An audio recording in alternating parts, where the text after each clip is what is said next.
guys, it's Danny. Daughter woke up from her nap and, I had to tend to her. So I just needed to move so that she could have her space and I could have my space. But I did want to come back and finish the conversation that we were having about Megan. I had two questions left, and the first one was whether I thought that Megan would will she ever think that it was worth it to marry Harry and become a member of the UK royal family. And I think that any woman who finds true love will think that in and of itself is worth it if you have a good partner, who supports you, who you both want to, reach similar heights with together. They seem extremely supportive of each other. I think many people, when she first got engaged, talked about how she was ready for a family. And her and Harry have given each other that. And I think that anytime you come from, I hate using this phrase, but it's really the best phrase to kind of capture it, but a broken family, you want more than anything else your own family. You want the opportunity to have a second chance at a complete family, no matter what that looks like to you. But as a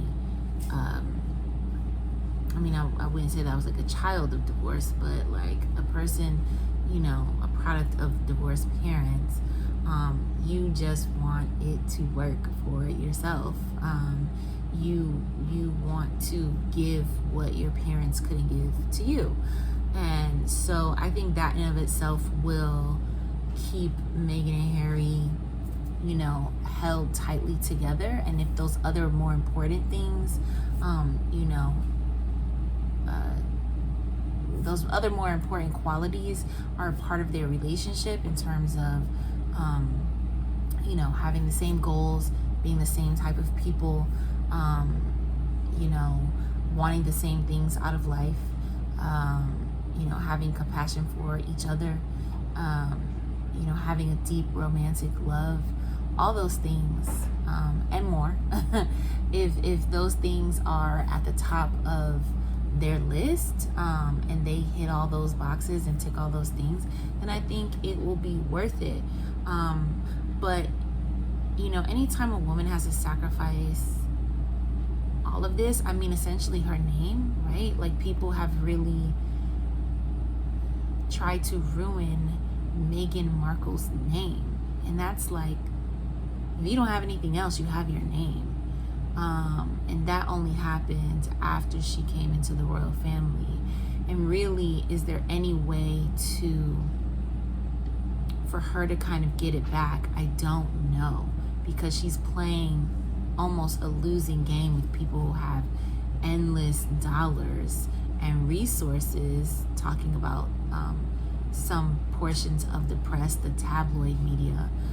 They have endless resources to make her out to be this horrible person. And I do think any human, any woman would question whether it was worth it. And I hope that she has friends around her and her mom, who support her regardless. But I don't even know if it was worth it, right? I think for her, she's got her man and she has her baby, and she said that, and I think that's enough for her. But in life, you want your name, and I hope that Harry makes it his life's mission to restore her good name, because she doesn't deserve what has happened to her. Meghan has a lot of fans, make no bones about it. The Sussex squad, the Meghan squad, is huge, is worldly, is well resourced and well financed, okay? Like, we're coming for them. But at the end of the day, her life is really her own to live. And as many stories and lies as we can put down and, you know, kind of show where, you know, people will sweep what Megan does with the negative kind of paintbrush and sweep it with a positive paintbrush when Kate or anybody else in the royal family does the same exact thing. Like, we know those games. You know, I don't know. I think my short answer is I don't know if she will think it's worth it. But I think that she has gotten a partner in life and a little baby that she adores. And I don't think that she'll think that those two are not worth it. But giving up all the sacrifices that she's had to give up, it's a fair question. And my last and final question, but I do want you guys to let me know, do you guys think it's worth it? I feel like that's sort of the question of the day. Do you guys think it was worth it for Meghan to marry Harry? You know, my last question of the day is, should Meghan, should our melanated Mona, Meghan, cousin Meg, as I like to call her, should she tell her story? Yes. I think it will probably be a long time before we hear from Meghan specifically. I mean, I don't know. They're kind of, her and Harry are kind of like, I don't know, they kind of do it their own ways. You know, maybe there could be like some kind of special, but I think she should write a book. I think she should absolutely write a book. I think similarly to Michelle Obama's moment, after she released her book, I think Meghan's book would certainly capture the world. But I think a lot of people would have to no longer be here on Earth, okay, meaning they kick the bucket, for her to do it. So I don't think she would write a book while the Queen's still alive. I don't think she would write a book while her father-in-law, Prince Charles, is still alive. But I think once those major players are out of the way, she might write a book. She might write a book. I think then, you know, William and Harry, whatever their relationship will end up being, by the time William's on the throne, which could be 20 years from now, 25 if Charles lives a really long time, William will be grown, and a lot of stuff will already have come out about him, you know, over that time. And so I don't think it would be,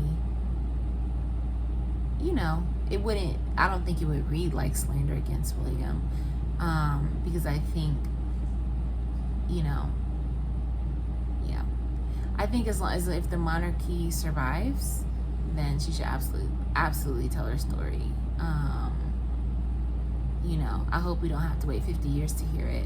I would even love like a short form, you know, like interview with Oprah. I mean, I know Oprah's not on TV anymore, but she does have her own network. I mean, I would say like there's other people I love. Like, I think Gayle King could do it. They seem to be friends. Could a Robin Roberts or like a Katie, what's that woman's name? Katie, I don't remember, but y'all know she has like short blonde hair. Katie Couric. I think a Katie Couric could do it. You know who I would love? Let's bring back Diane Sawyer. Like, Diane Sawyer is so warm. I like the way she interviews, or the way she used to interview when she was on 2020, I think. I would love to see Diane Sawyer do a Meghan Markle interview. I could, you know, I think it would be great. Or even a Michelle Obama. Because I think Michelle Obama has experienced similar global scrutiny, global adulation, or adoration. I have to look up what the first one means. I don't know if they mean the same thing.